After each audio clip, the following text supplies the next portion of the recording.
Our sessions were as luxurious in appearance as they were in generous duration. We'd booked 12 weeks of studio time, a fantastic amount of leeway, given that my first record was cut in a total of 24 hours, and this year's model in a mere 11 days. We turned our studio into a fancy playroom filled with new toys. I bought myself a marimba and a xylophone and a big, shiny new acoustic 12-string guitar. I also purchased an accordion, although it took 3 of us to wrestle any music out of it, laying the instrument on a table so Steve could play the keyboard, while one of us worked the bellows and the others held the beast in place. We hired a harpsichord and an orchestra. Isn't this how the Beatles had done it? I don't know. Maybe we should have gone down the hall to ask one of them. But of course we never did.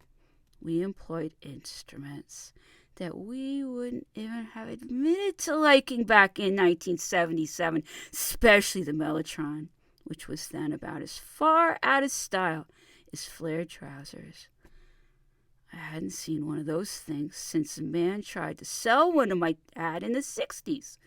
He was the father of a lad I knew, and some sort of sales representative for the Mellotron Company. He claimed to have the future of music sitting in the front room of an ivy-covered house next to our parish church in which Dickens had briefly dwelt. One Sunday after Mass, we were invited to a demonstration of the newfangled gadget. My dad was a little skeptical that a machine could actually replace an entire orchestra, but as he was singing in front of a bunch of grouchy saxophone players every night, I suppose the proposition might have held some appeal.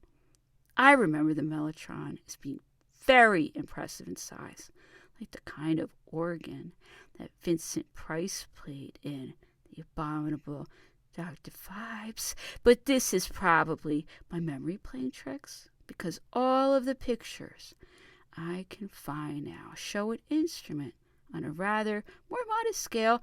Our host switched on the contraption with the flourish of a stage magician.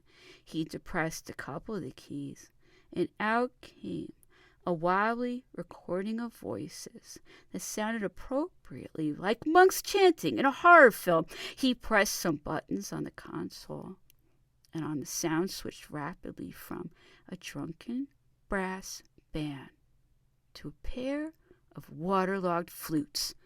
Another triggered a recorded drum pattern that resembled someone repeatedly kicking a suitcase full of spoons. Eventually, my dad was persuaded to try out the instrument, but the split-second delay between depressing a note and the head engaging with a tape loop within the cabinet made it nearly impossible for him to play in time. It seemed those jobs in the orchestra would be safe from this particular musical miracle for some time, and we left without placing an order. Needless to say, it was this disjointed and otherworldly quality that made the Mellotron so attractive to psychedelic musicians. We took for granted many of the woozy sounds and extreme recording processes that were first dreamed up by engineers like Jeff Emmerich, Norman Smith, and their colleagues at Abbey Road. Jeff was just a young man of 20 when he took on the engineering work in Revolver and went on to make his reputation with Sergeant Pepper.